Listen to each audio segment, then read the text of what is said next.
Les routes, les ports, l'aéroport, le chemin de fer, les énergies, l'eau, une assise économique pour un pays, un outil de décision capitale pour tout investisseur.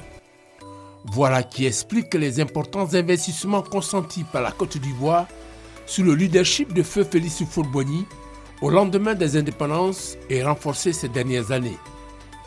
Conséquence, la Côte d'Ivoire dispose à ce jour d'une plateforme idéale pour les affaires, lui conférant un leadership dans l'UEMOA, Union économique et monétaire ouest-africaine, et faisant d'elle la deuxième puissance économique et financière dans la CEDEAO, Communauté économique des États de l'Afrique de l'Ouest. Argumentaire de cet avantage comparatif, 85 000 km de routes, 50% au total des routes de l'UEMOA, 6 500 sont revêtues, 224 km d'autoroutes et 75 000 km de routes en terre. Les ports. L'un, le port autonome d'Abidjan, le premier port de l'Afrique de l'Ouest. Le deuxième au sud du Sahara, après Durban en Afrique du Sud. Il date d'avant les indépendances. Celui de San Pedro, le premier port d'exportation du cacao au monde. Un aéroport international au trafic en perpétuelle croissance. 1 750 000 passagers à fin 2015. Un chemin de fer, hier régie Abidjan-Niger, aujourd'hui Sitaraï. Quoi retenir au niveau de l'eau et de l'énergie? De bonnes références. 2000 MW, la projection porte sur 4500 voire plus.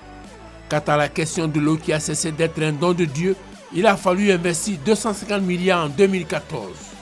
Au total, les acquis sont notables. Mais attention, les avantages comparatifs sont dynamiques. Il faut donc toujours avoir le cœur à l'ouvrage. Que faire? Quoi faire? Comment le faire pour se maintenir en tête du peloton et créer une osmose dans toute l'Afrique? Parmi les pistes de solutions, la recherche de partenaires stratégiques. C'est ce qui a expliqué la visite du Premier ministre Daniel Kablan-Duncan à Paris, au siège de Colas, en septembre dernier, avec pour objectif la recherche de moyens innovants et réaliser des routes de qualité à moindre coût, parce que la route est un puissant accélérateur des échanges économiques, donc des mouvements des personnes et des biens.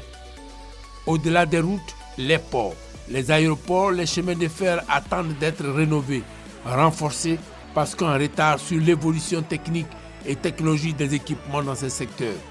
Se mettre ensemble pour échanger, chercher les meilleures solutions, mutualiser les moyens, les expertises deviennent une exigence capitale, parce que les enjeux sont vitaux pour la Côte d'Ivoire, mais aussi pour toute l'Afrique, un continent à fort potentiel de développement socio-économique.